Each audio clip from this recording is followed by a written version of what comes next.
The Witch is a low-budget horror film set in 1600s New England. The real witchcraft in this film is the director's ability to craft a truly suspenseful and disturbing atmosphere without jump scares or other such lazy tricks. It's a masterfully yet subtle direction complemented by nuanced yet intense performances, all stemming from a simple yet poignant premise. Allegorically, The Witch is a ferocious critique on Christian Puritanism, and how its more strict mentality, as in religious bigotry, led to isolation and ignorance, the elements that history and progress tend to leave behind for the sake of an ever-evolving human civilization. These quote-unquote qualities are exemplified by the true Christian family in the film, specifically the stubborn father, as they are banned from their own community for being too inflexible with their own interpretation of the faith, even by Puritan society standards, mind you.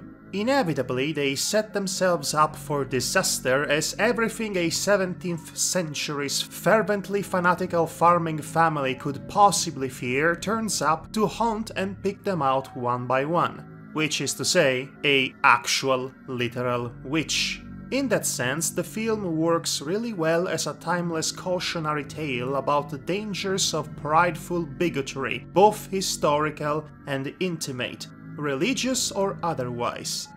The fact that it's subtle and selective about what to show and how to show it makes its commentary and narrative all the more potent. To summarize, The Witch is really good. Watch it. Happy sugar life is what happens when somebody takes the premise of an especially disgusting, borderline illegal hentai pornography, deconstructs it, and repackages it as a straight-up horrific, intentionally disturbing, unapologetically gut-churning psychological horror. Also, you know, without the actual sex. It's one of those uniquely self-aware anime that uses the well-established cutesy conventions, aesthetic or otherwise, of any given fanservice-driven mainstream production as a way to ferociously lampoon said conventions in nihilistic fervor. I am a fan of how this show handled the juxtaposition between the sugary niceness and the overwhelmingly dark tone in conjunction with the main character's own swinging state of mind. It's capable of subtlety when the mood and narrative call for it, but otherwise the anime just loves interspersing the two contrasting aesthetics as much as it humanly can, lest one might forget that the central romance and other such things are not okay. The horror of the human mind runs amok all over the colorful visuals. Sometimes the juxtaposition literally occurs in the span of one single frame, which is both impressive and bewildering. You might have noticed at this point that I am yet to actually tell you what the premise of the show is. Well, tough luck then, you're not going to hear a single peep about the story.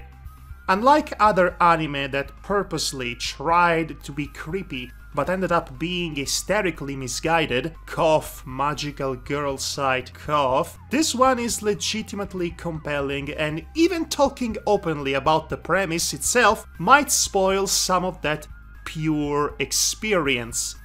Yes, like I said, it's one of those shows. It's not hard to figure out what the anime's only logical, inevitable conclusion will be, but getting there is a perilous journey filled with shocking twists and turns.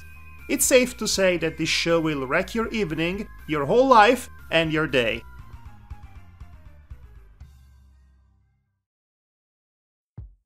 So yes, these are my two Halloween reviews this year.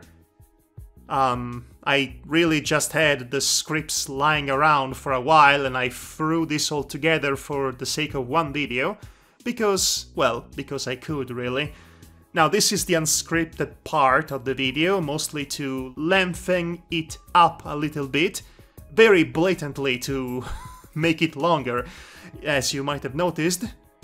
So I'm just going to use this blurb at the end to recommend a few more shows or films that you might want to give it a watch, so to speak, as the season of terror essentially draws to a close. So, first of all, I recommend watching The Handless, which is a fantastic little Lovecraftian horror of the finest wine, and also another film that I cannot tell you anything about it because, again, it might spoil the experience. Again, yes, it's one of those films, we're getting a lot of those in this particular video, as it were. Come to think of it, I didn't even tell you that much about my review of The Witch, really a bite-sized review, but I like to think that those bite-sized reviews really get to the point faster and might give you the basic gist of what you were going to see, should you choose to proceed in that specific direction.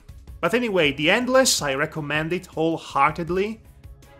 Again, it's a classy horror that doesn't use jump scares, it's all about atmosphere and the existential dread of it all. Then let's see. Oh, if you like comedies, horror-themed comedies, which is not the same as a horror comedy, that's more akin to The Evil Dead Part 2, the suggestion I had in mind is way more akin to a film by Edgar Wright. I want you all to try out the newest anime this season, titled Zombieland Saga. I've seen 4 episodes of it at this point in time, at the point of this recording, that is. It's not half bad, actually, it's really funny. It hits that sweet spot in between a joyous deconstruction of a genre a la Edgar Wright and a particularly outlandish Monty Python sketch, with just a twinge of sincerity and emotional honesty at the core of it. The title is ridiculous alone, Zombieland Saga. It sounds like the 3 most random words put together, but yes, I would recommend to watch this show even if you don't care much about zombies. I sure don't, and yet I enjoyed this one. So that's a golden recommendation if you ever heard one. Let's see, what else? Well, if you're into the classics, as in the true classics, as in even before the term classic was even coined, you should go back to watch some of the true old classics, such as Nosferatu by Murnau, yes, a silent film, a German expressionist film from the 1920s. I recommend watching that, and also The Cabinet of Dr. Caligari. If you want a more modern recommendation for this season, you know, the new Castlevania series is out.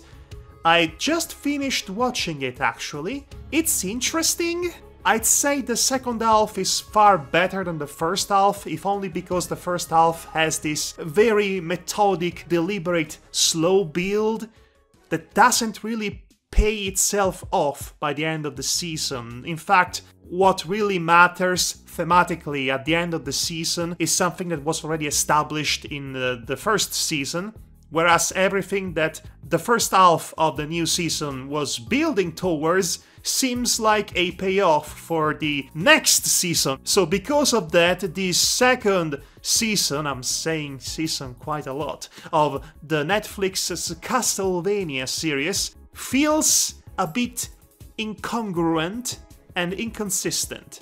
But I will say this show has some of the best vocal performances I've ever heard or seen. It's worth watching just because of that. So take a look at that and tell me what you thought of it. And I guess that's all I can think of right at the moment to suggest you to watch this Halloween, but hopefully that should keep you entertained if you should choose to pursue those recommendations I've just given you, or if you're interested in watching this video to begin with, although there is There isn't going to be much to watch, come to think of it, in this particular video, because it's mostly going to be still images with my audio running all over them. For obvious reasons, after all, I am posting this on YouTube. Because where else could I post it, am I right? Right, yes, so thanks for watching everybody, or listening, or whatever. This has been Madhog, Die Master, your ghoulish host for this Halloween season, and I'll see you soon for whatever else I usually do on this channel. Even I don't know sometimes.